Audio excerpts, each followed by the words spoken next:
I want to say hello, everybody, and welcome to this webinar.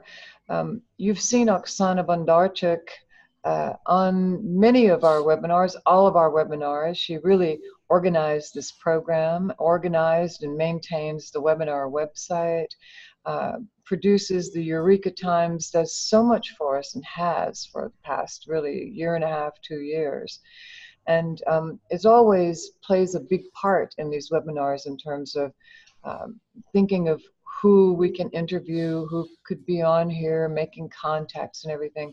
So it was with great pleasure that I put Oksana on the hot spot last month when I was in Australia, teaching her seminars 3 and 4, and she did such a beautiful job on her independent study work, just exquisite. Her 5 brainwave profiles on each of 5 people were profoundly handled and very insightful and intuitive, but also beautifully presented. That she came up with a unique and beautiful reporting style.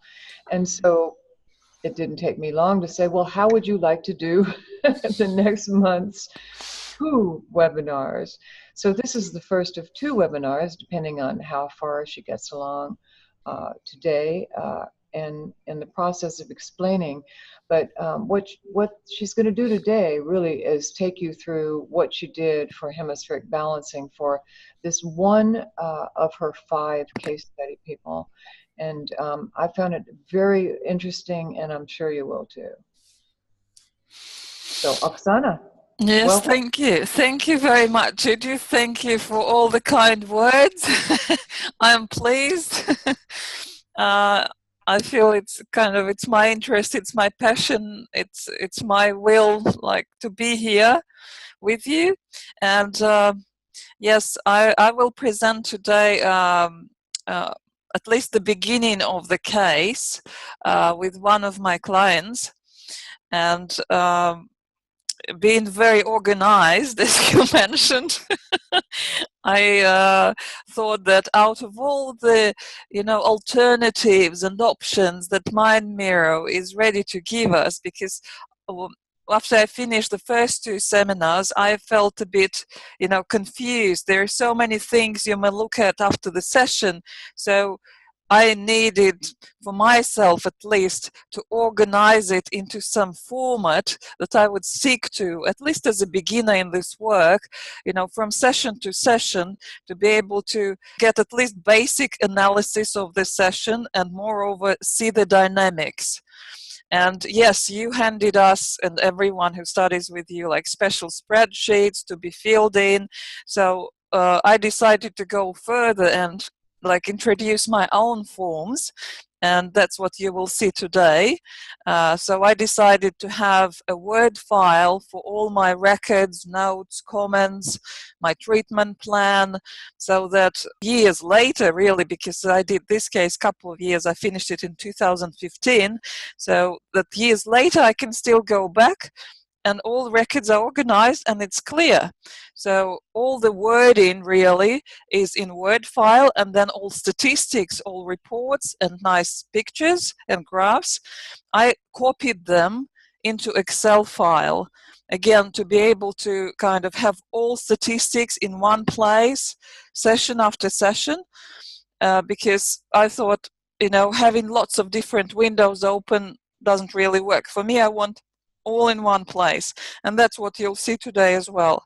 So tomorrow I think I'll continue, and if there is any interest I can devote a little bit more time if someone like Judith, for example, would like to know how I'm copying all these reports in Excel, or how I'm technically doing this, I'll be happy to show you. So let's start. I'll share screens and go to my records file. I deleted certain things because I didn't want to provide all the details, personal details of my client.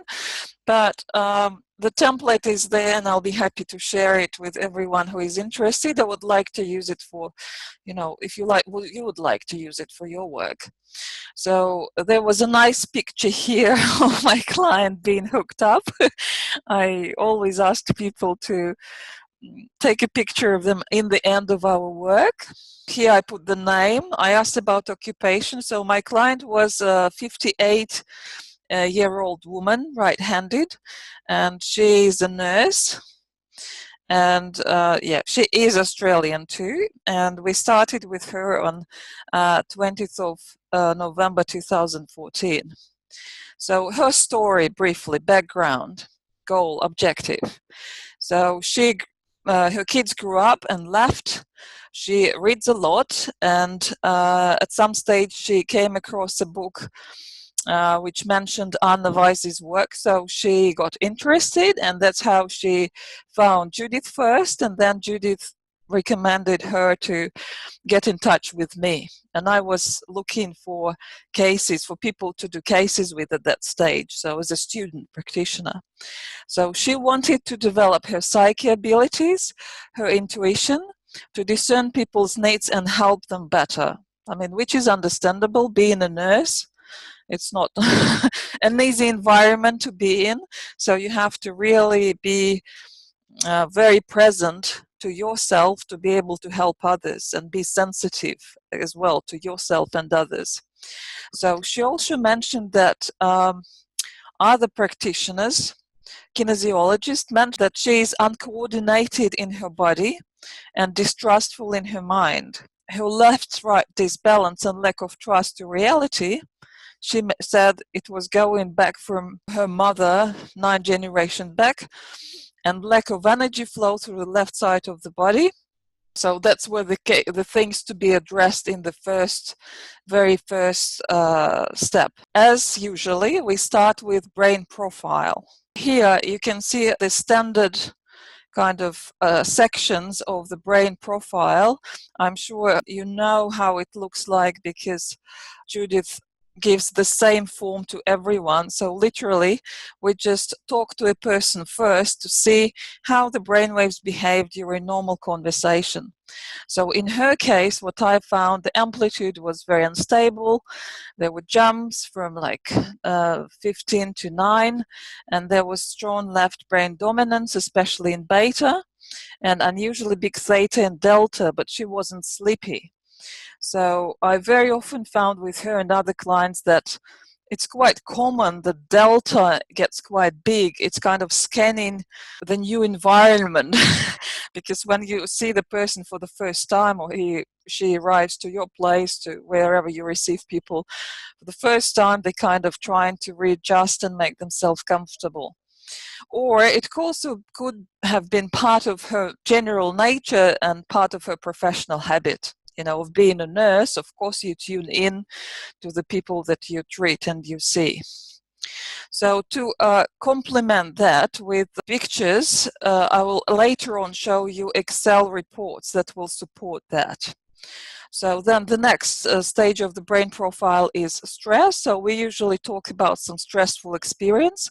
She told me about a stressful patient at work that was in pain, and she couldn't quite distinguish his needs in time. And in this stage, she didn't really show much stress, but still big dominant left beta and very wide delta. So I assumed, in brackets, as you can see, I put all my comments and notes here. So was delta a way to show stress in her particular case? I asked how it feels like to be stressed, and she said she's always a cool head, good at keeping herself under control. And then at the same time, when you keep everything under control, it means, yes, your left brain, critical, analytical, logical, is holding on to kind of all the energy in the brain, and it may suppress creativity on the other side. The other sign of stress might be just instability in amplitude. Judith, am I using the word amplitude right? Because I remember last time No, you certainly are. That's absolutely okay. right. The power of the brainwave. It's jumping off of there. That's probably stress. Yeah. In my case, again, if sometimes I have to explain new people what amplitude is, so I say it's like the volume in your musical instrument, so how loud really your brain is. So hers was quite jumpy. So after stress, we move to empathy. That's the next section in our brain profile. So she had very good radar, as we noticed before and I mentioned before. So empathy will mainly be about delta. So it was on most of the time with eyes open. She's clearly empathetic, and I would assume extra sensitive in nature overall. And for a moment, I felt that she responded to my stressful situation with my difficult customer case more than to her own stress. So when we talk about empathy, we kind of refer back to our own stressful or negative experience and see how a person reacts to that. So in her case, she reacted even more. So she may be overly empathetic or sensitive. So then the next section of brain profile is math, where we ask someone to do simple multiplication. Apparently she is good with maths. She had no signs of stress.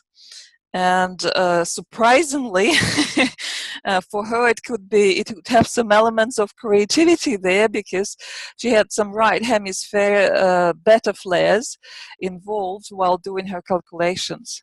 Then we move on to the part with eyes closed, because so far all these previous sections are done with eyes open.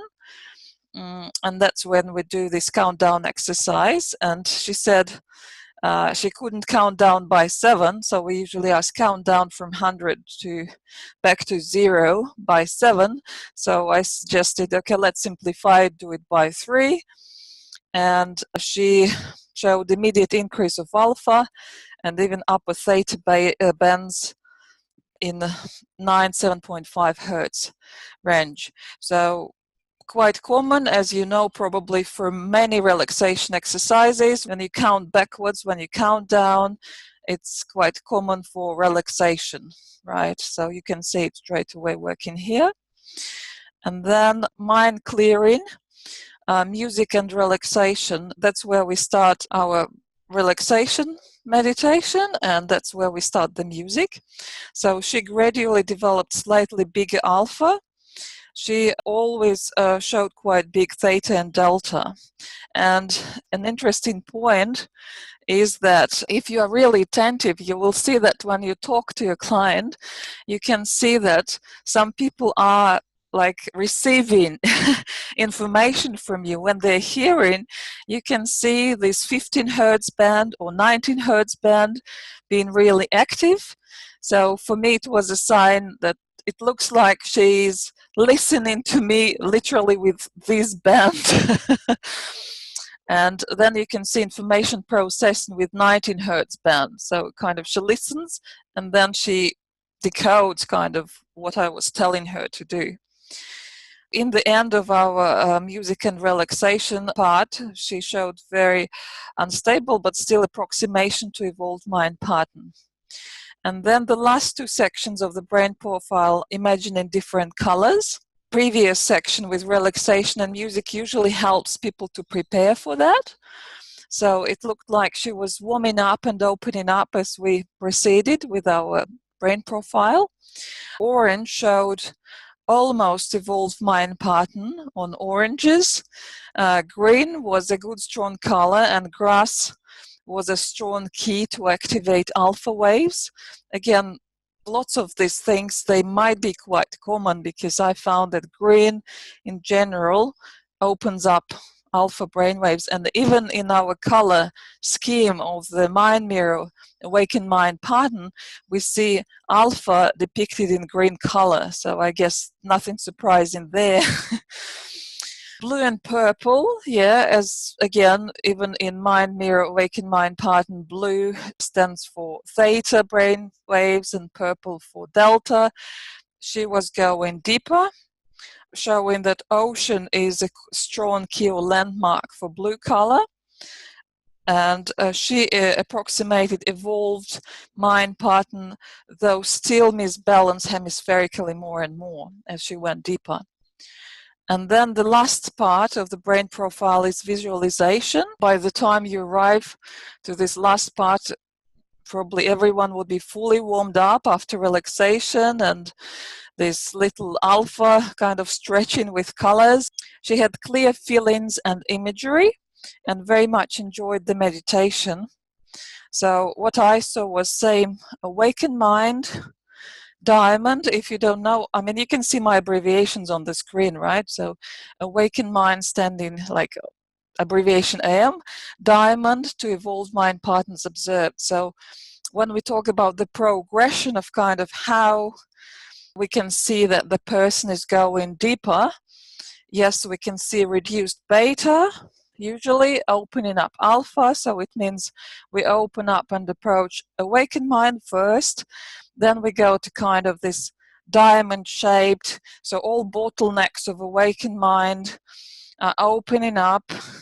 And that's when we see, instead of just nice curves and shapes, we see more like diamond shape, and then it starts rounding up to evolved mind pattern. So again, it's quite logical and common when people go deeper. That's more likely the progression of patterns that you will observe.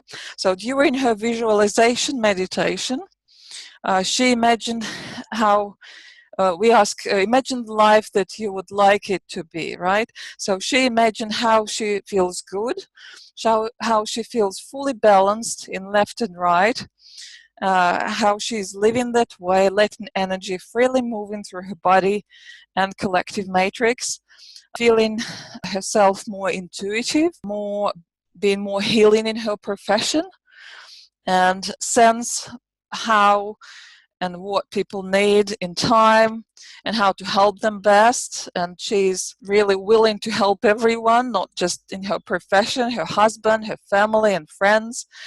And she felt genuine love. How she was going to feel when it's happening. She mentioned that she does easel painting sometimes, and she was worried about making a mess, unable to take it easy. So again, here you can see her left brain kind of interfering and criticizing, say, no, no, it has to be clean. There are certain conditions. So apparently there is this critic sitting in her trying to block her creativity as well, just in the very beginning, even just thinking about mess. So she gets mindful when painting, but wants cut loose and paint from her heart. Of course, I collect the feedback in the end, as was suggested again. We have all these kind of prompts or reminders on the brain profile template that we fill in with drawings. So her easiest colors were blue and purple. Her most difficult colors were red and orange.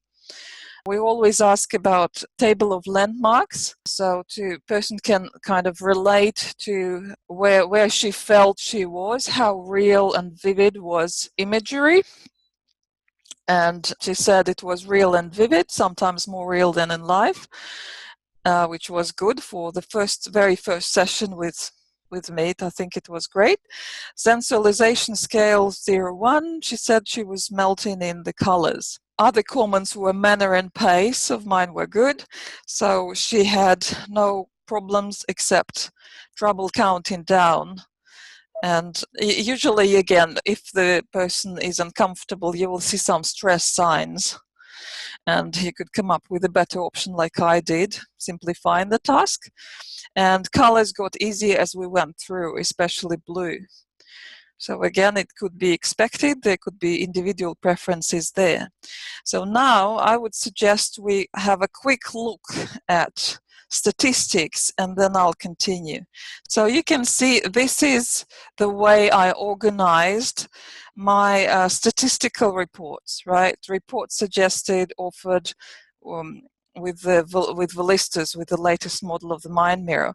So I decided to keep each session on a separate sheet, Excel sheet, so that all the sessions literally are in one file, but I can easily navigate through them.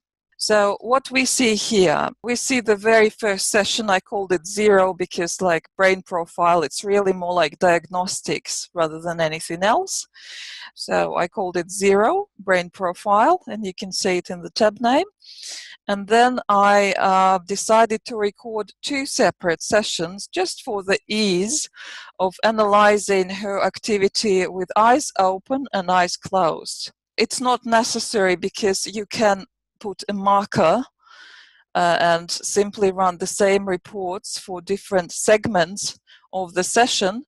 But again, remembering that I was just a beginner in this work and I had a couple of problems where my session after 20 minutes was cut off because I probably left the timer on or something else on. So to be on the safe side, I just decided I'll just record 2 separate sessions. It will be clear and easy to analyze afterwards. So here, the first part of the screen will show you the session with eyes open. It will show you also the kind of average mind mirror summary. That's the very basic visual report that we can run to see the average pattern for that session, or in my case, like half of the brain profile with eyes open. So you can clearly see very strong disbalance right to the left.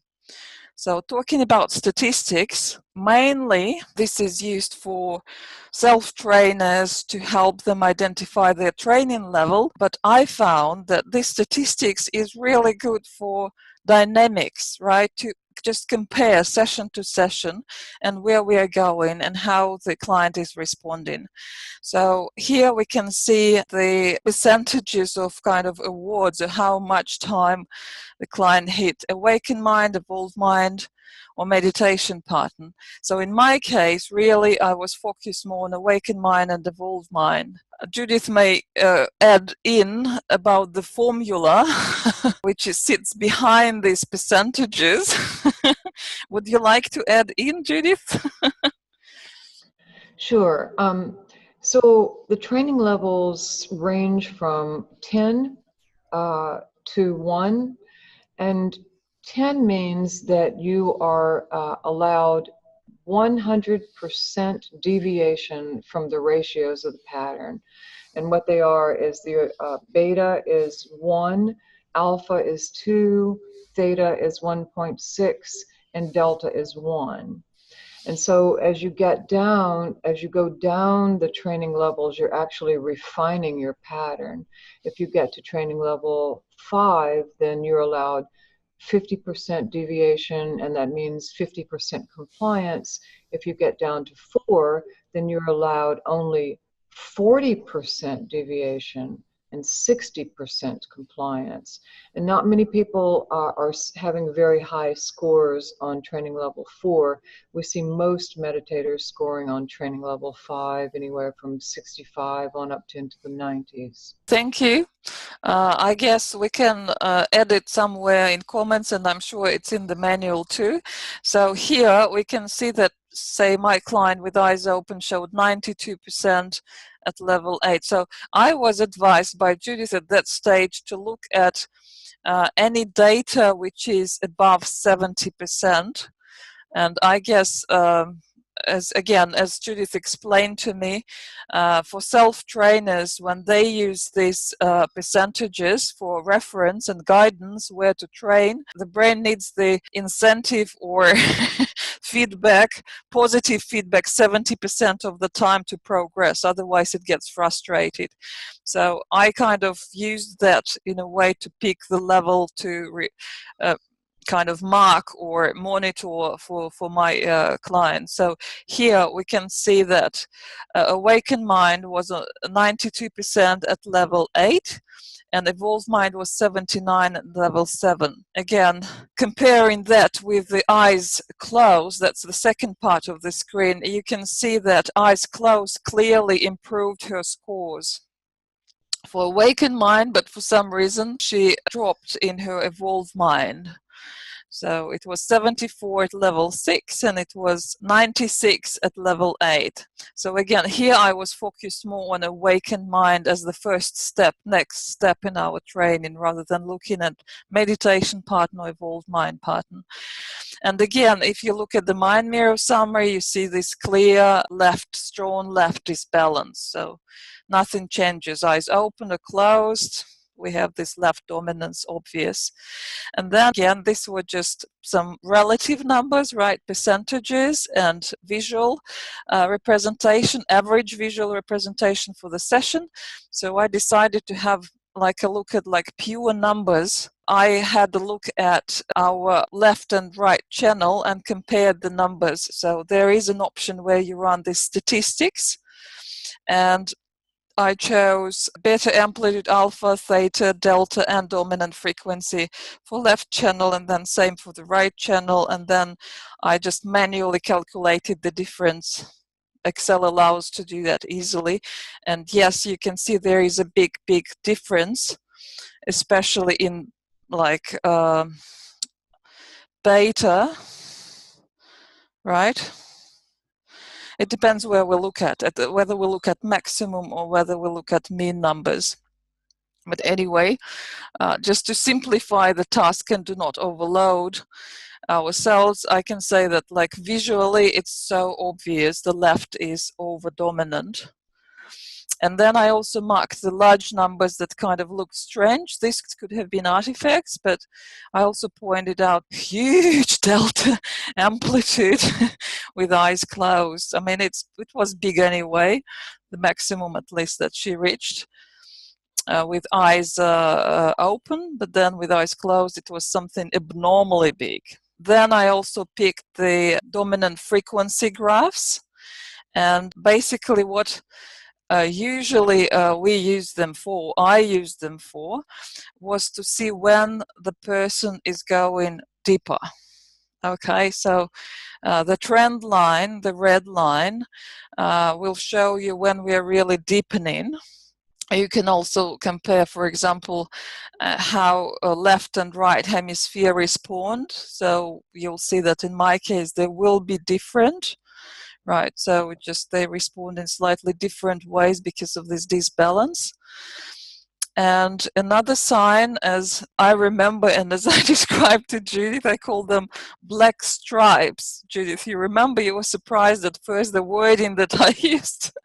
So when you see these darker areas, it means that most likely we were approaching evolved mind pattern. So kind of across through all the frequencies, the client was present, and that's like these darkest spots. So later on with my analysis, you will see that these deepening downs and these black spots later helped me to find powerful landmarks, or at least, I mean, say you do alpha training, alpha sensualization exercises provided by Anna Weiss, and then you see that the person strongly reacts to the ocean, right?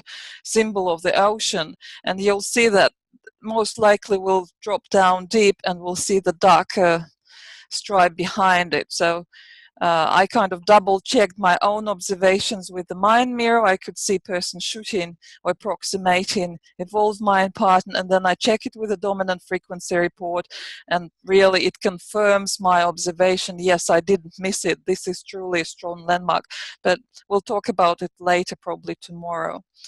So this was the simple approach, very simplified approach, and like really, I don't know, 1, 2, 3, 4 basic reports that I ran for session with eyes closed and eyes opened. So I chose them as basics, and later on you'll see if I have more data, if I'm using GSR, BVP, or this is theta meditation, I added extra reports for some extra data and extra analysis. But just for a start, I thought, this is something I could keep an eye on from session to session, just to compare what's going on and how things are changing. So going back to my records, after the session, especially if you have many people, it's good to put some notes down to remember what to do next. So these were my comments, practitioner comments after this brain profile. Clear need to address seriously hemispheric disbalance. Address bigger proper alpha, meaning it should be bigger than beta and theta. Working on body sensation, scanning relaxation to facilitate mind relaxation.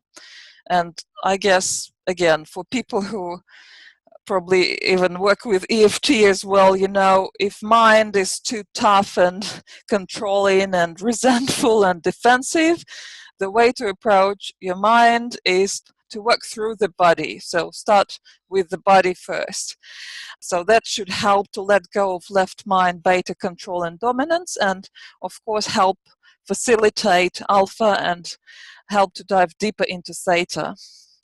So then I thought it would be interesting and good to do inner child healing and blocks removal in theta, just to see if she says that her creativity and her problems were going back to mother and 9 generations backwards. It could have to do with inner child trauma or some other blocks sitting there in theta, not allowing this creativity to surface. So do that to open up flow and creativity.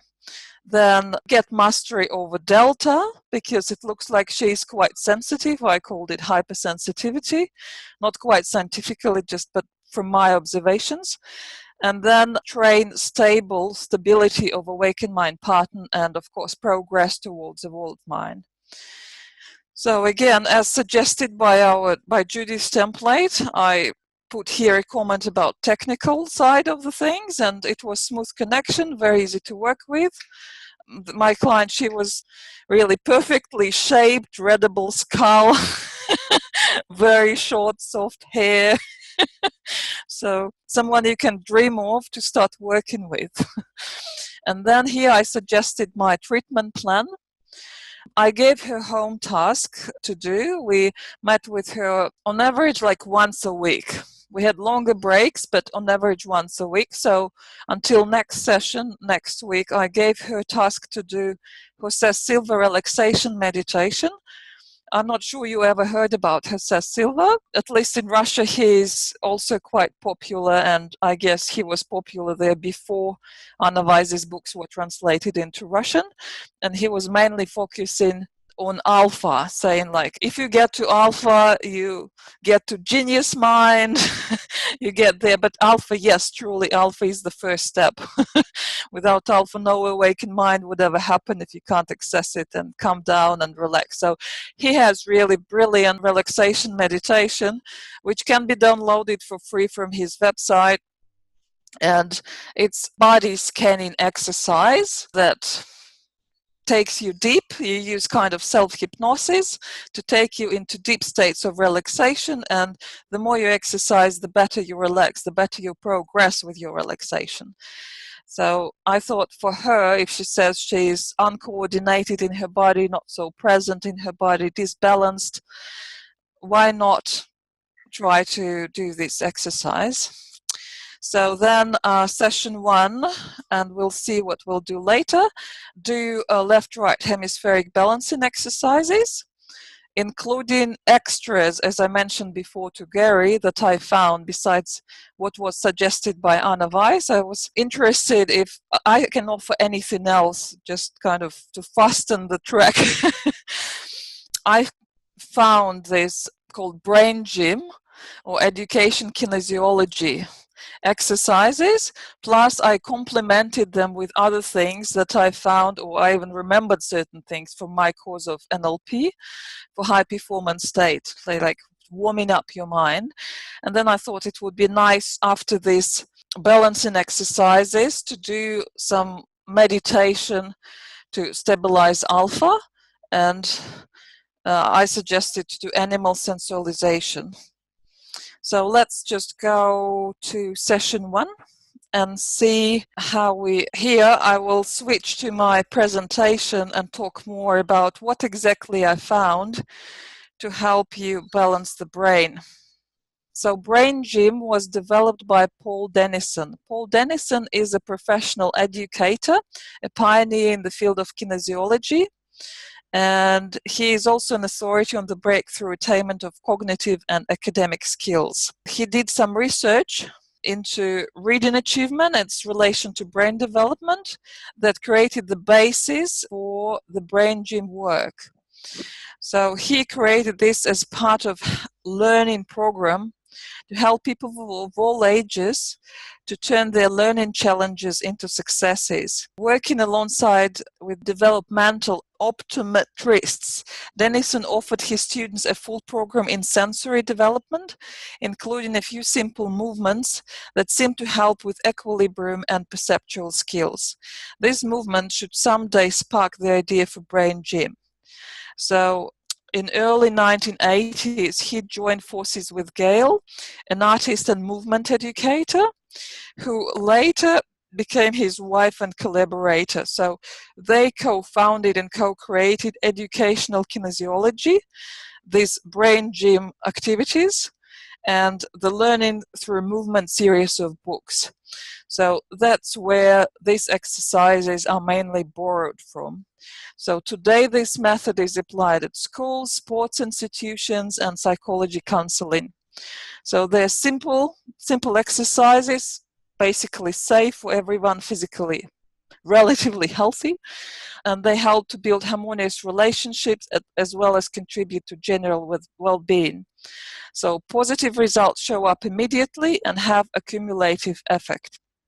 So the possible benefits include optimization of the brain activity, harmonization of left and right brain hemispheres, intellect and creativity development, improvement of short-term and long-term memory, improvement of learning abilities, computer work efficiency, productivity recovery, elimination of stress, fatigue, mental tension, facilitation of abstract thinking. So on every possible angle they are good. And here I'll just show the basic, very basic exercises. I probably won't spend too much time going into much detail. Most likely, I'm sure, some people at this stage in their lifetime, they come across these exercises without knowing that someone actually put it under brain gym trademark or name. Say some school teachers know this in Russia. I don't know where from, but that's what you may have been asked. If you were falling asleep in the classroom as a child, you were asked to massage your ears. And what it actually does is, first exercise, it can also sharpen the hearing, stimulate your short-term memory, improve mental and physical abilities, and body balance as well. So it doesn't matter whether you do it standing or sitting, and I can just complement certain things with myself how it works. So you gently massage your ears from top to down, and then while massaging you pull them slightly apart. So it should be nice, and you don't have really to pull much your ears, but it is working and it helps you to really awaken if you start getting sleepy, and it helps your concentration. If you start doing it yourself now, you may even feel it straight away.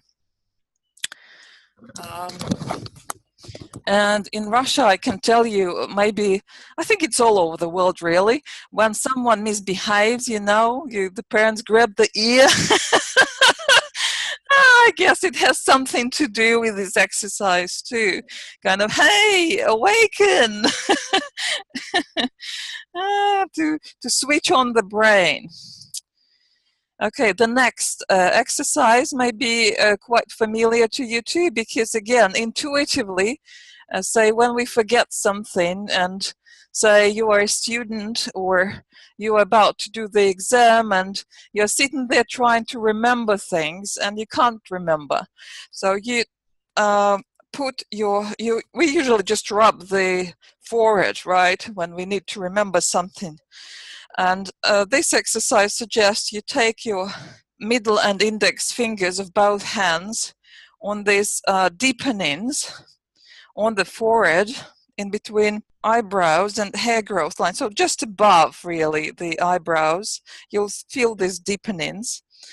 and then you gently apply like pulsing massage to these points until you feel some warmth. And if you really do it very gently, you'll feel that your forehead will start relaxing. And it's also suggested that while doing this, you visualize the positive resolution of your problem or situation. So you think, oh, okay, it's coming, it's there, it's coming. And again, I can take just, without reading what they wrote as, the benefits of doing this exercise, they mentioned on the slide, I can tell that, yeah, it does help you focus, concentrate, and possibly even it does help you to relax your beta because you're gently massaging your forehead. So that's another simple exercise anyone can do. Then the next exercise is called Lazy 8. So Lazy 8, why is it lazy? Because we will draw in the air, we'll draw Lazy 8. Lazy means it's not vertical as we usually see it, it's horizontal. It's more like infinity sign, right? And Lazy 8, it was called, I guess, for children, so that, okay, 8 is lazy and it's resting. So how we do it, we don't do it with a finger. We do it like you can see on the picture, the girl with her thumb up. So you put hand with the thumb up, like I'm showing you, in front of your eyes, just on the level of your eyes, ideally, so that you're looking at the nail of your thumb on the level of your eyes. And then you start a slow movement to the upper left corner, and with your eyes you're following, you keep focus on your nail, on your thumb. So you go to the left up corner, then you go down, and then you go up back to the very center of your imaginary infinity sign or Lazy 8, and then we go to the right side, so upper right corner. I don't know how much my camera is showing what I'm doing. I'll just try to minimize it for now. But really, the idea is that you take your hand as far as your eyes can reach and keep focused with your eyes. So you follow this thumb movement with your eye until you get back to the center. So I just drew one big infinity sign, right? So we repeat this exercise 3 times. Go into the upper left, always down, back to the center, upper right, down, and back to the center. So you do this exercise 3 times with your right hand. Then you do the same. You put your left hand in front of you in similar fashion, and you draw the same infinity sign, a Lazy 8, 3 times. Again, go into the upper left corner first, down. You do it 3 times, and then you put your both hands in a lock, like I'm showing you, and then you put your 2 thumbs together, and that's where your focus is, and you do 3 more Lazy 8 signs of symbols, following with your eyes your both thumbs. So the logic behind this, as we all know, again, I guess it's much more complicated, but for understanding and memorizing, the left hemisphere regulates right side of the body, right hemisphere left side of the body. So by doing this exercise, what's going on, we are kind of activating the electricity flow in the right, so starting with the right hand in the left brain, in the right brain with left hand, and then we balance it with doing it with both hands together. And eyes are quite powerful tools to activate the electricity in your brain too. So it's really important, because when I showed this exercise to my mother, because she complained, she's teacher of Russian, and she has some students coming to her place. She said they can't concentrate, they're sleepy, I don't know what to do with them. I said, Mom, do a couple of exercises with them beforehand to activate their brain so they are more focused, alert. And again, help them to balance the hemispheres, because she said just some girl, she's very poor at remembering. She's just somewhere, she's good with colors, other things, but with words, she's losing it all the time. And Russian language is about words.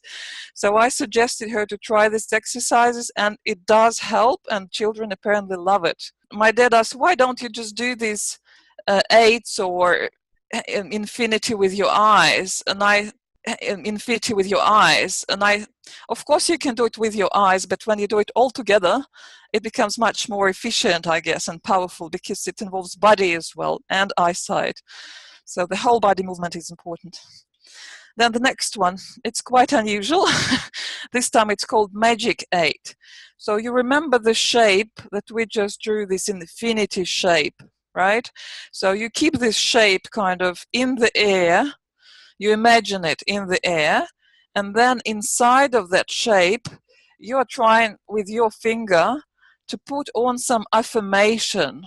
For example, I usually ask people to write inside, like it's like shown on the picture, if you can see here. So this, sorry, it was Russian, but you write the words in touching the contour of this infinity sign. So I ask people to write in something like, I love myself. Or you can also use like popular, I love, accept, and forgive myself.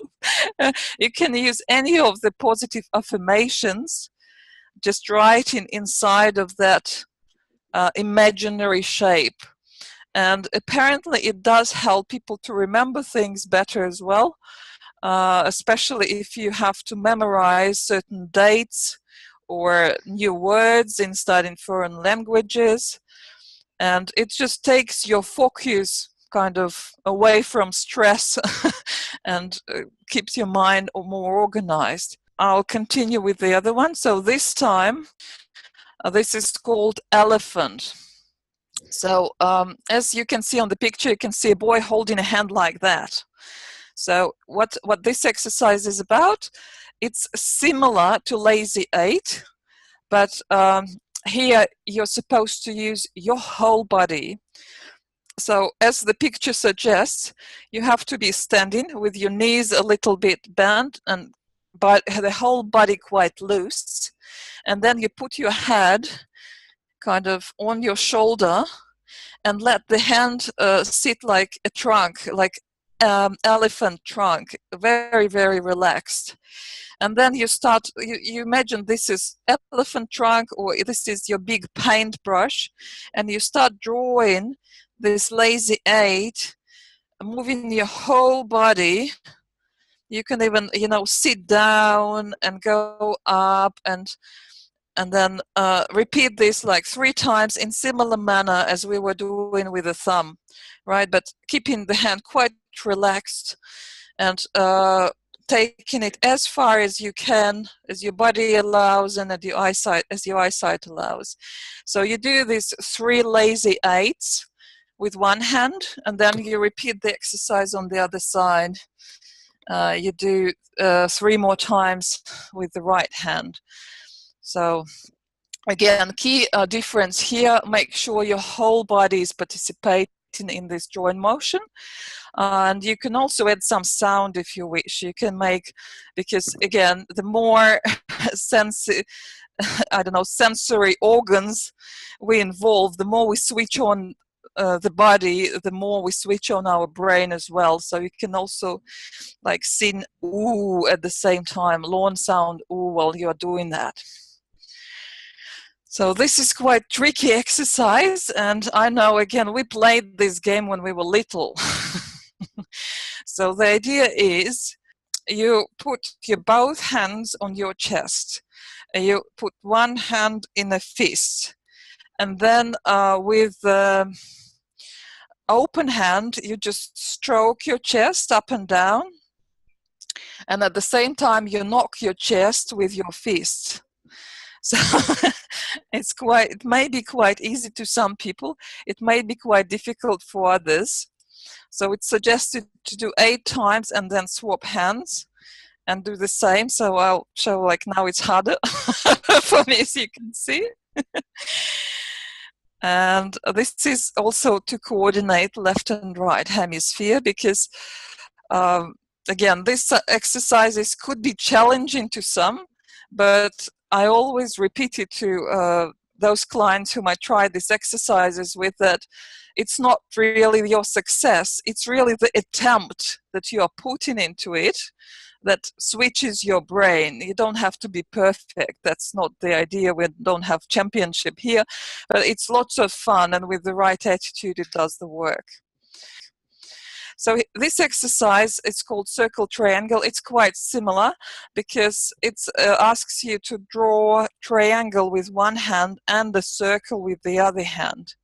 So you'll notice that the one which is drawing triangle will tend to be more like a circle, and the circle will tend to be more like triangle, but you can keep on trying. And same story, you try to do it 8 times and then you switch. So one hand is drawing triangle and the other hand is drawing the circle.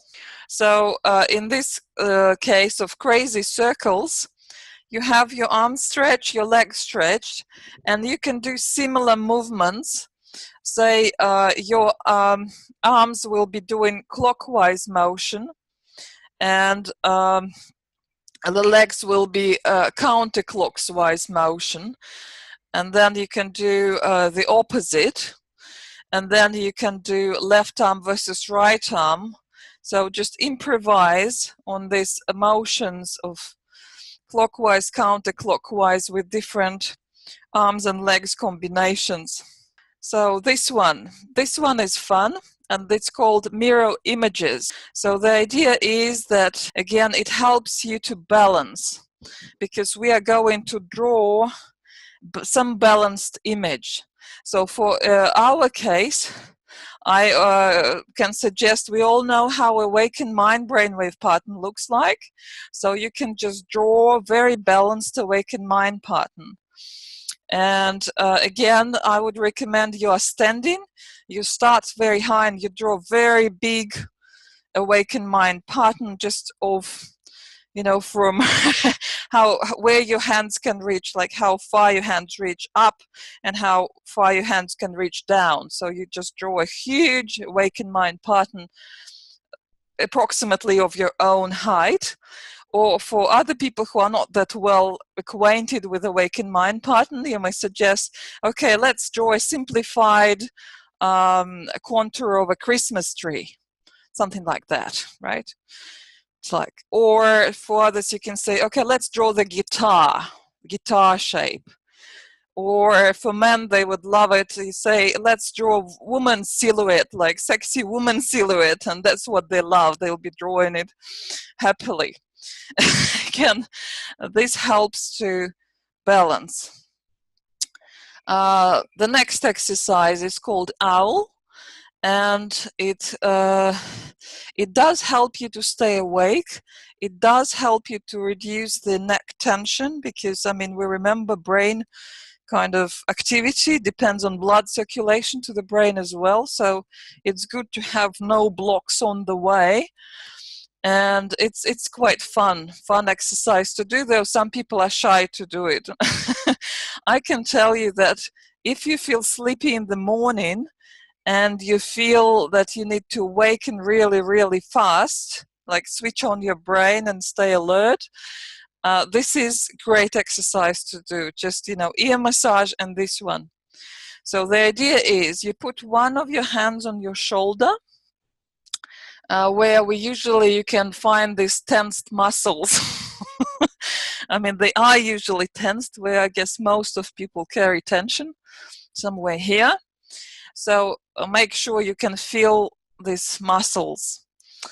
And then you start from the opposite side of your hand. So in my case, I'll start here. And what I'm doing, I'm stretching my neck as far as I can. At the same time, with stretching my neck, I am pulling my eyes like an owl. And I'm also making owl sound, like ooh sound at the same time. So there are, like, I think So what I'm doing, I'm stretching my neck, pulling my eyes, I'm making O sound. So there's 3 activities, and there is one more. When I'm doing this, I'm squeezing my muscle, my tensed muscle. So all together, it will look like ooh, ooh, ooh, ooh, ooh, ooh, and then you go back, ooh, ooh, ooh, ooh, ooh, ooh. And then you repeat the exercise. You do the same story with the other part.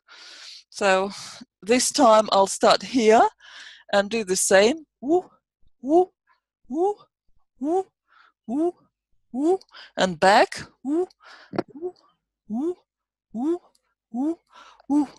So this is kind of exercise that you can do because it involves, body motion. It involves some light neck massage and eyes as well, and sound. It works really well. So I'll skip this couple of exercises because I think they're very common. Stretching, just regular stretching.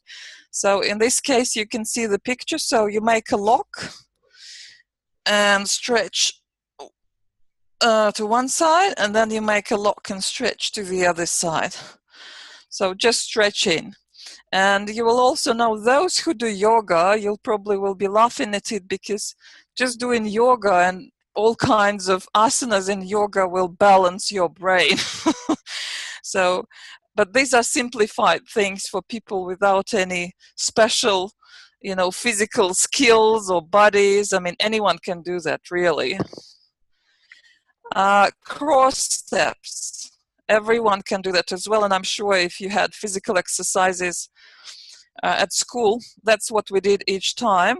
And that's what you do at probably every aerobics lesson.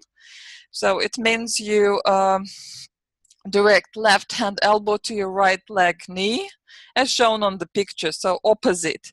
You just draw the knee to the right elbow, and then the right knee to the left elbow, and left knee to the right elbow. So, and just keep changing your legs. So you can repeat 8 times for each elbow-knee combination. At the same time, you can do the backs. So you touch with your, as again, you can see the girl doing this on the picture. So she's touching her, with her left hand, she's touching her right foot or right heel. And that's what you do. It's kind of similar exercise, just with doing it a bit backwards. Cross steps. I'm sure you've done it, so I won't spend time on that. And then this one, this is called grounding. But again, you can see the boy on the picture, and the idea is common to quite a few yoga asanas, where you just stay conscious about how you move your body weight from one foot to another.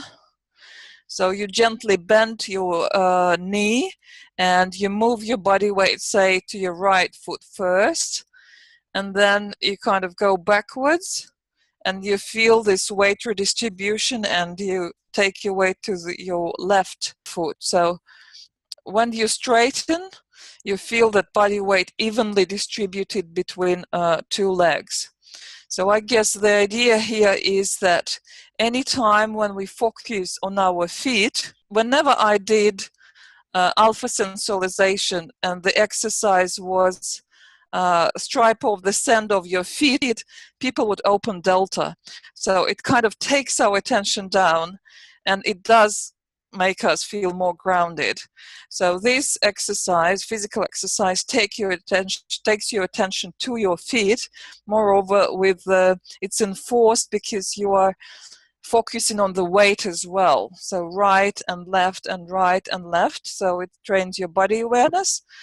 And then when you get back to your straight, normal state, you feel you feel the balance. You feel evenly distributed weight. So nothing specific there. We can continue. This is quite similar. So it's more like pumping and I guess it activates the softest part of our body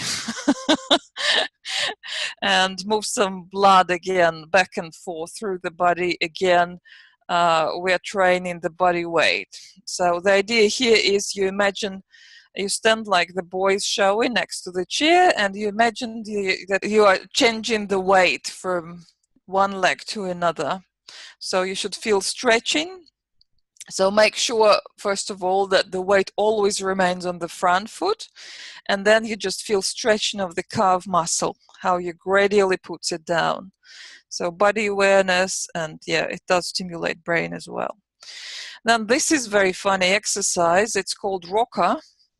And I personally love to do it in the end of my, I don't know, yoga or morning exercises or whatever, because it's very, very unusual. If you take this position as the boy shows on the picture, you hold your knees and you try to find the point somewhere in your low back or even bone tail where you can find the balance. So you can even close your eyes and try to hold this balance, or then when you found the balance, try to rock a little bit in that position. It's a very, very unusual sensation. Again, if you've done some exercises before that and it's your last exercise, you'll feel like cosmonaut in space. It's very unusual sensation. So, but it does help you to keep the balance. In the beginning, you may start by, helping yourself with elbows, or like, I don't know, with your hands to stay stable. But as soon as you find that point, it's fun. Here is the end of the block with exercises from Brain Gym. And I also picked the most powerful exercises from NLP that are they're called high performance mind exercises. And some of you who've done NLP probably know it very well.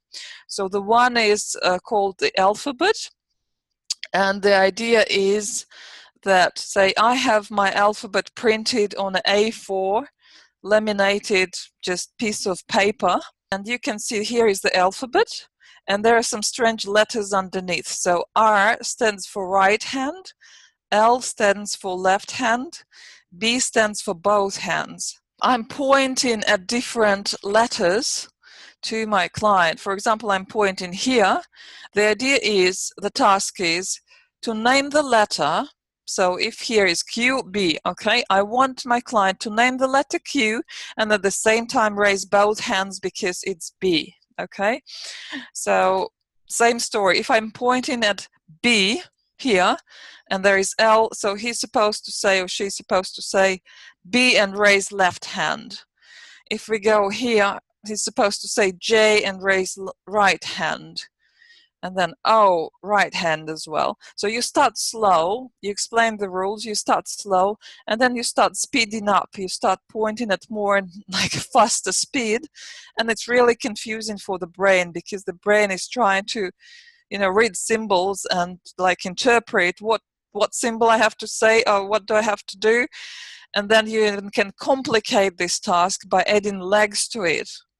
So it can be same like right hand, right leg, or the opposites. It will be even more complicated. So for example, right hand but left leg should be lifted if I'm pointing, for example, at A. So A, and it becomes more and more complicated like that. So again, this is good exercise for high performance mind, and it appeals again to left and right hemisphere. And I can tell you my mom is successfully using this exercise too with some of her students, just to wake them up before the lesson so that their minds are sharp and their hemispheres are more balanced. In the bottom of the slide, I even pointed out that there are games. So these days we are all, digitized, and there are games that you can get on iTunes and Google Play with this alphabet exercise. So for those particularly interested, you can even download the game and play it on your computer, on your mobile phone. So the next exercise is again very, very popular. It's called Rainbow. And it's very similar to Stroop test. So John would be very well aware of what it is like. So it's just simplified version of the Stroop test. Again, I have a piece of paper, laminated piece of paper with these colors. And I just point at different words. And while pointing, I say, name the color or name the word. If I say word, so they're supposed, for example, to say green. If I say color, they're supposed to say black. So ignore the word, just name the color of the word.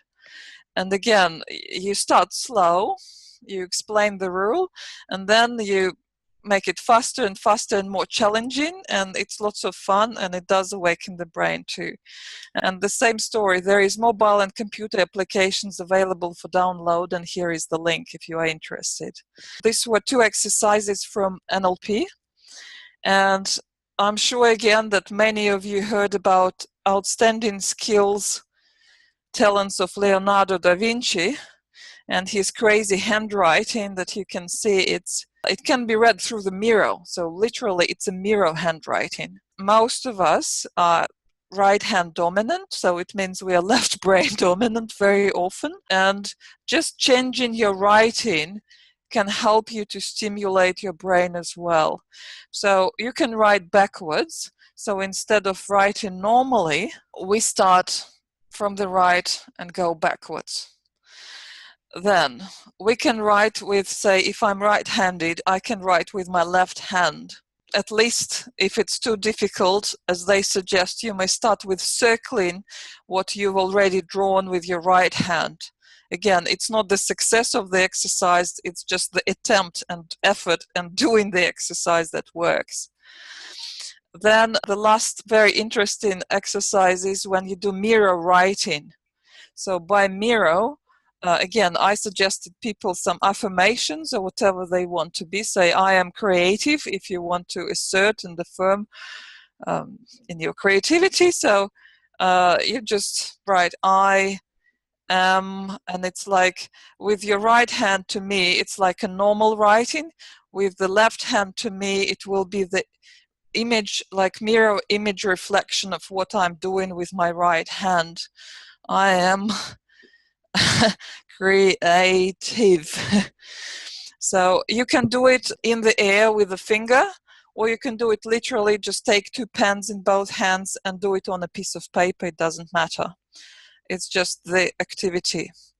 And then you might have come across recommendations of, when if you try to plant something into your subconscious, write these affirmations with this mirror writing, or just with your left hand if you're right-handed, and it will kind of better slip into your subconscious, because you will go through your brain will go through a certain work and effort just writing it in an unusual way. And the same story applies to just trying to do regular things. If you are right-handed, try to do certain things with your left hand just to stimulate the other hemisphere. I don't know, brush your teeth, or some simple things we do every day, but it will be part of your brain training if you remember to include this.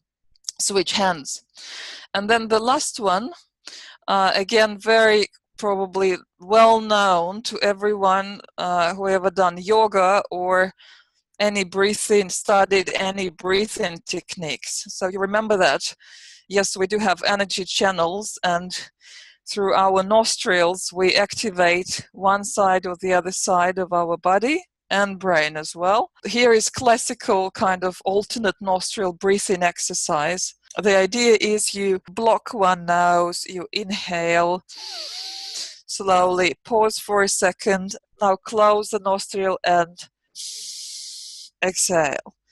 And then inhale through that open nostril, pause, inhale through the opposite. And so you do the circle, and then you change the rounds. So this alternate nostril breathing also helps you to balance balance the body and balance the mind through breathing. And do not over-exercise. Some people might be sensitive, so they, again, be very, very cautious or attentive to what your clients are doing, because we all have different bodies, really, and some different brains, and some, especially with breathing, for example, there should be no pressure, no tension. We don't want anyone to overventilate, or on the opposite, to be short of air. And again, from my experience, Judith knows that once I had another girl and I suggested her to do these exercises, and apparently she had some brain trauma in her childhood, but it was presented as if she just fell down off the bicycle and they never really found anything that serious or significant. But she has been stuttering since that accident. So when we did exercises, she felt nausea, and you have to be very, very careful how far you can go, because I can do all of these exercises in one go and feel fine and feel great for the whole day, with my mind sharp and fast and truly high performance mind throughout the whole day, being very efficient. For some other people, apparently it's when you do it for the first time, it's a big stress. So again, be careful. That was the end of my presentation, and I want to go back and show you what happened to my client when we did these exercises with her. That was the next session with her. We started with this brain gym and these NLP exercises. After that, we did Anna Weiss's exercise for left-right hemispheric balance. I'm sure you remember that. Just imagine this on the left, imagine that on the right, and that's more like not only imagining but sensualizing. When she was doing this exercise, because doing physical exercise, this kinesiology exercise, of course she wasn't hooked up because it would be impossible. But doing Anna Weiss's exercise, of course I could see her brain waves, and I saw that there was this dance. Clearly, whenever she imagined something to the left, to the right, this is like a dance of her brain waves shifting back and forth, left and right at the same time. So what were her comments? She felt stronger on middle words, really liked horse in the snow image in the end. Then we did animal sensualization meditations. My observations were that this meditation kind of put in place the balance. It kind of was the seal to what we achieved after doing these exercises, really. The hemispheres were better organized, and she brought beautiful alpha. She produced powerful landmarks and clear imagery, and we'll see them later in her comments.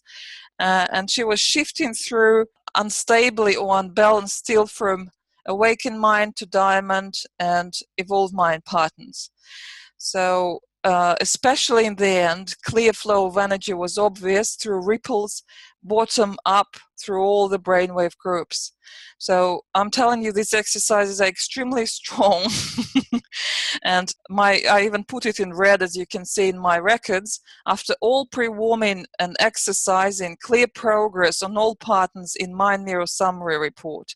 Beautifully balanced patterns, plus awakened mind of 83% on level 5, so she significantly improved her score compared to the previous brain profile, and 94% on level 4, on level 6, sorry, from 76 during balancing today and 74 eyes closed brain profile. So great achievement in evolved mind, 94% on level 6, and meditation 85 on level 6.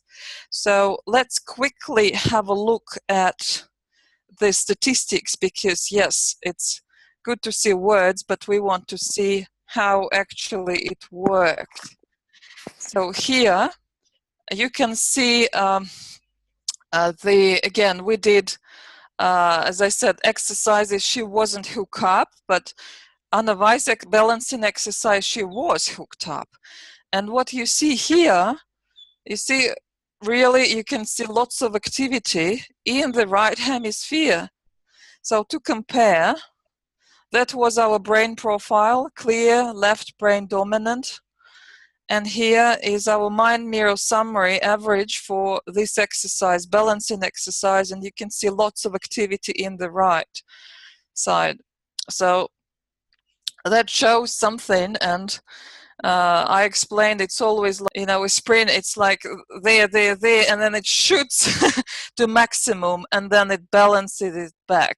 So you can see the balance achieved back during animal sensualization, this meditation. You can see almost perfectly balanced, nice pattern. And this was achieved just after, you know, one session of doing these exercises plus meditation. Again, here you can see the scores being improved, right? So mind mirror summary report.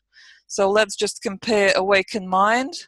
So again, we are looking at numbers over 70%, and I can see 76% at level 6.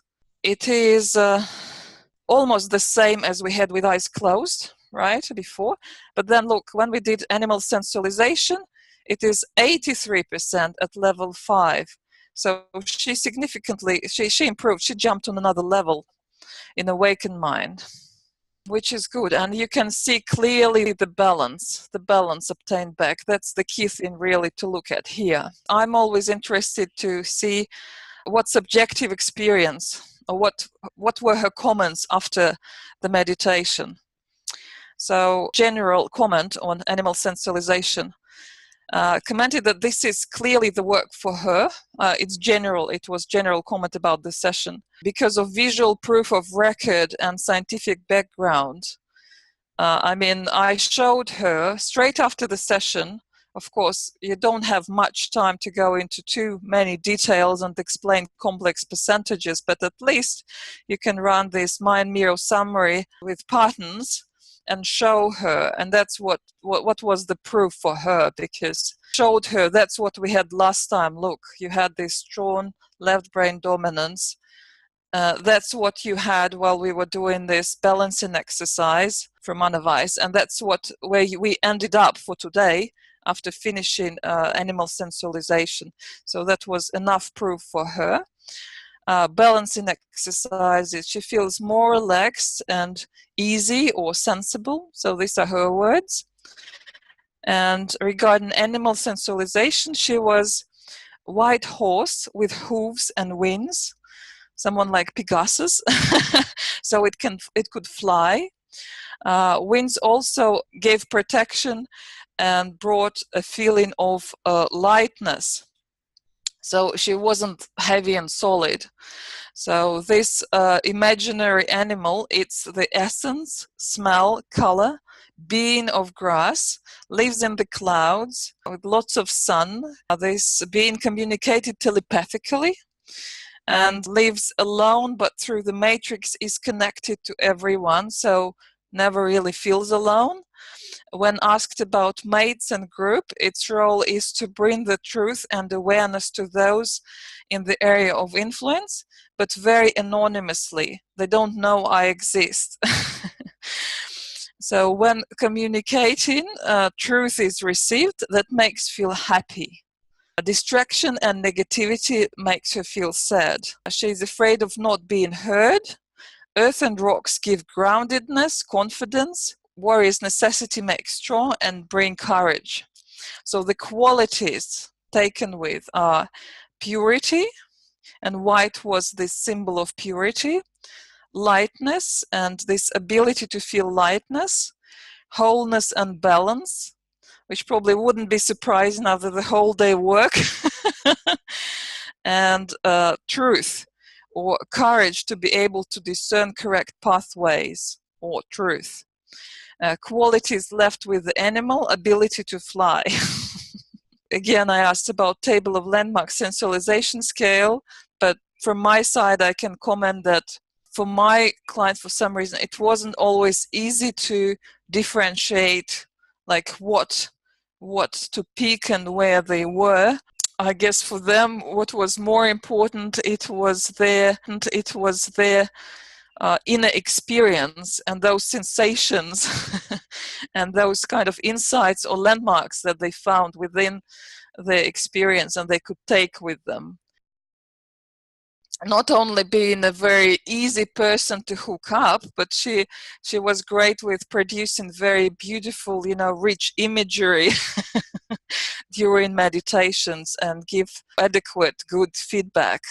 I suggest for today we stop it here, and then if you are interested, I will continue talking about how I proceeded with this client, and possibly give a couple of other examples from other cases regarding how I analyzed my sessions and how I approached landmarks, because I didn't realize myself until Judith pointed out that I'm very good at picking.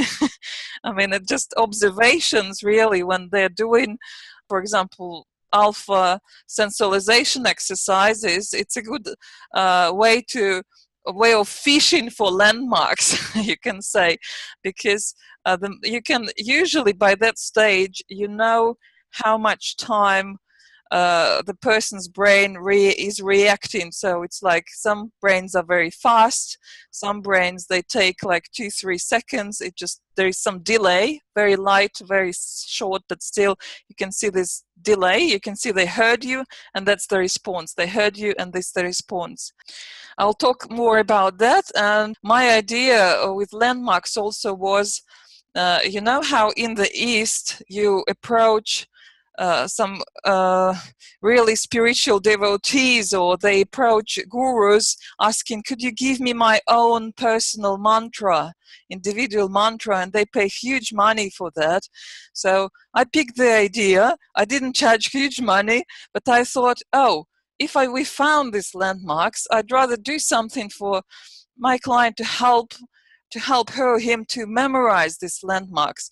So in the end, I created the tailor-made meditation with all individual landmarks there, so that they all are in one story. And of course, if you have the context, if it's placed into one story, it's much easier to remember. And it's like, you learn all the keys or all the buttons, all the landmarks, and then you press them all at once doing this meditation. It may be short, it may be long, but you just press all the buttons and see what happens. And in our case, we know what will happen, because you'll very likely see awakened mind and very fast progress to evolved mind, because you are pressing all the right keys at the same time. So that's what we'll talk about tomorrow. I'll present how we progressed, what else we did to heal her and unblock her creativity, and help her memorize and take away the landmarks, take away the learning really from the whole course. And yeah, her feedback was surprising even to me. And what and how she produced during different meditations that we did together, and during that my individual tailor-made meditation that I wrote for her. Okay, here we are. If you have questions, I'm ready. And if you have any wishes or proposals for tomorrow, as I said, I can literally just technically show how to extract these reports from Valistas, so that you know how to repeat what I did, how to paste all the things in Excel, and how to save, how to use Word. I'm sure everyone knows, but how you combine your computer knowledge with Valistas knowledge and keeps your records organized and easy, readable. That was brilliant. I loved everything that you did. I would love to see all those templates and get organized, because when it comes to organization, it's not one of my strong points.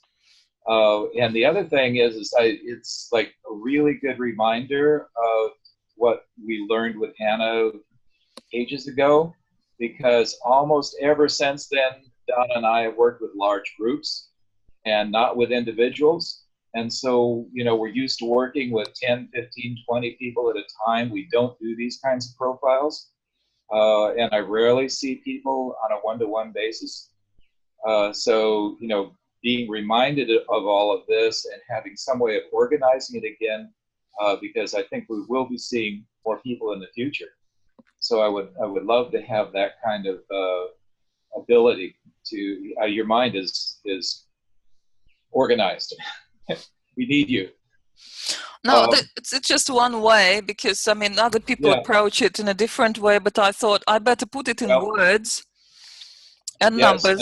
I love the way you did that. Also, I wish Donna were here, because she has worked quite extensively with a woman named Judith Bluestone.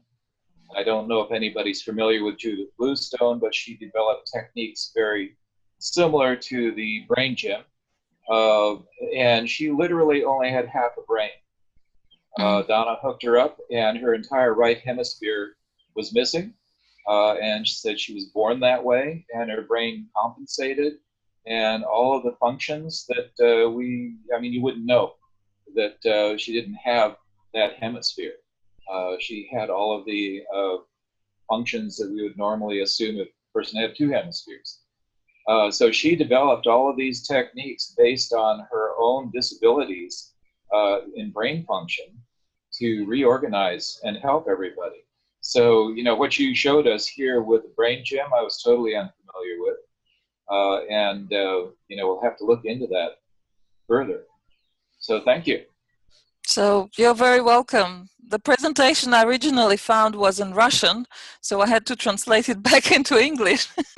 Seriously, all these exercises separately, I've seen here and there everywhere, and we did them at school. Some of them at least. So our teachers knew it from somewhere else. Oksana, really, it was a brilliant, brilliant presentation, and very well organized, logical, and the before and after pictures are just stunning. I mean, that's what really hits people. Forget the statistics. I mean, that's very nice. That's a lot of detail, but a picture is worth 1,000 words, and all you have to do is take a look at the graphs. And also, I had no idea about this brain gym either, but as you said, these are exercises, they're sensory motor exercises. So if you activate the sensory motor cortex across both hemispheres, you are going to integrate them. And we do a lot of these exercises during aerobics. I do water aerobics, and we do a lot of this, and it's all about, increasing the activation of that circuitry across both hemispheres. And so it's wonderful. It's in Pilates, it's in yoga, it's in aerobics, and what he's done is bring it all together and condense it into something that is very workable, usable. Some of those exercises I think are much better for early developmental brains, so much better for children than they are for older adults, but there's certainly a whole group in there that's perfect for older adults as well. So it goes right across the age range, but brilliant presentation, really beautifully done. Thank you so much. I'll share the presentation and the templates so you could see, and I probably will even add, I'm not very proud of my drawings. I always criticize myself too hard, but I'll add the drawings as well so you could see, the brain profile, because it's the missing part kind of. I didn't show you the drawings, but I think these days really when Velistis allows us to record the session, you don't have that much need. It's more like the key points, the key moments, that like landmarks that you don't want to miss or to lose, and you make these fast notes quickly on your drawings, and then you double checked it with report, with statistics, or just replaying the session. So we're very lucky. And being the beginner, I can tell you I did replay every single session afterwards just to kind of make sure, compared to my drawings, that all my notes are correct. I had to get used to this work, train my eyes. And then you'll see, like I'll show you tomorrow, you'll see it's remarkable how I picked the landmark. I could see the response, like I could see the time span, like I named something, she's listening, 15 hertz, she's listening, 19 hertz, she's processing, here is the reaction. And her mind was pretty fast, so I could see these immediate reactions to this or that. And then compare that with dominant frequency. Oh, yeah, yes, dominant frequency proves that she was in a good state. It's a powerful landmark for her.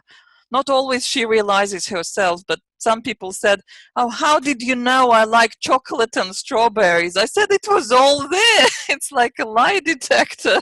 I can read your thoughts now with the mind mirror. You can't hide it. And I can even read more things that you may want to hide, but I can still see that you're stressed. And I'll give some good examples tomorrow so you could see how it works. Just one more comment from my standpoint personally. This is the first time I've actually seen the mind mirror demonstrated during actual, real-time events. In other words, you can literally test someone through any kind of a cognitive processing task or sensory motor task and look at what's going on in the two hemispheres. And that was what was so powerful for me personally from your presentation. Regardless of how you feel about an awakened mind pattern or evolved mind pattern, there's this very clear indication of what's going on relative in terms of each hemisphere. And we don't see that at a clinical level in the way that orthodox electroencephalography is done. It has never been part of regular clinical electroencephalography to split out the hemispheres like that and really look at relative power in each hemisphere.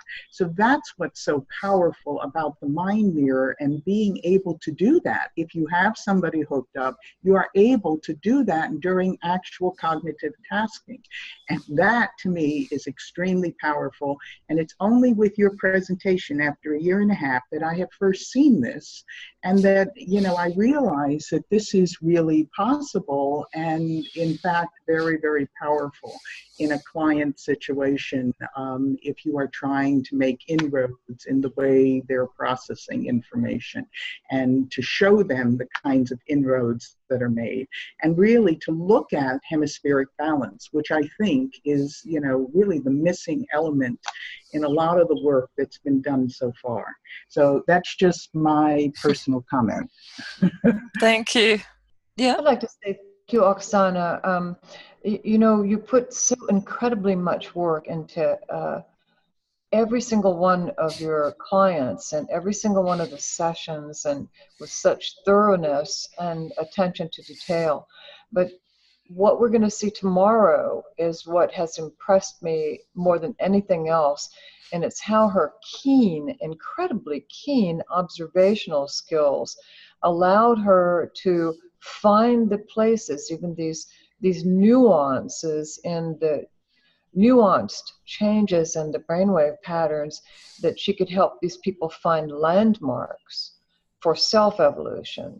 And really, I don't know that I've seen any practitioner with observational skills that keen before. So that's going to be a real joy to see. And then what she had the very innovative idea of taking all these, she would snag a landmark out of this meditation, snag a landmark out of another one, and then she would create this, I hope that you'll read one of them, this wonderful meditation that takes in every single one of these landmarks.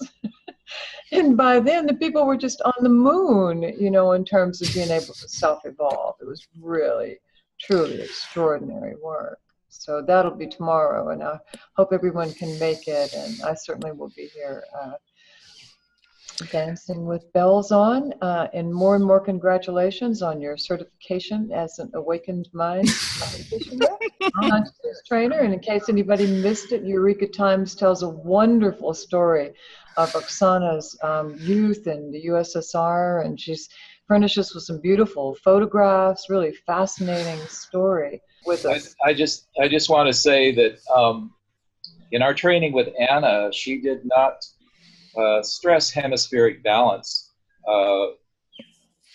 this way. And it was sort of an area that was presented briefly and kind of slid over. It was a good idea to balance hemispheres, and here's a few exercises to do that, and nothing more than that. And I would have to say that you've gone into this a whole lot more in depth, and I can see the great importance of what you're doing. So yes, I hope this is added to all of our training, that everybody that goes through this would be able to see all of these different levels of training for hemispheric balance. I know that we're going to be incorporating much of what you presented here today. I'm very willing to share because, I mean, this was the kind of the client's need and request, and I felt like I have to do more research and I have to do something about it. Not just one exercise, but see if there is anything else I can offer. And that's what I found. And I think we did a good job. I was very happy in it. I can tell you, this was my, no, not, I can't say very first. This was the second case, so the second client. And I felt very good about myself and good about the whole work. And it was very positive experience. It's like a dream, a dream client, really. Someone very responsive and flexible, and it allowed me to get feedback, in different ways, positive feedback, that I'm doing things right and I'm doing the right thing. Oksana, I would say you have actually made a breakthrough here. I don't want to overestimate, but honest, you really have made a breakthrough. I mean, I think that interhemispheric balance is really where we're at, just in terms of neuroscience as a whole. And particularly in the West, where we are so left hemispherically oriented, just as we are too much in our heads without real connections to our bodies. The same thing without real solid connections to our right hemisphere. So what you're showing with the mind mirror is really a breakthrough in what can be done and added power to the mind mirror as a tool and as a biofeedback tool. So the other thing I was going to ask you is, in terms of this client, how long did you work with this particular client? Because I think you worked with her for over a year, or about a year. No, or it was. Oh, okay. I read it too quickly. Okay.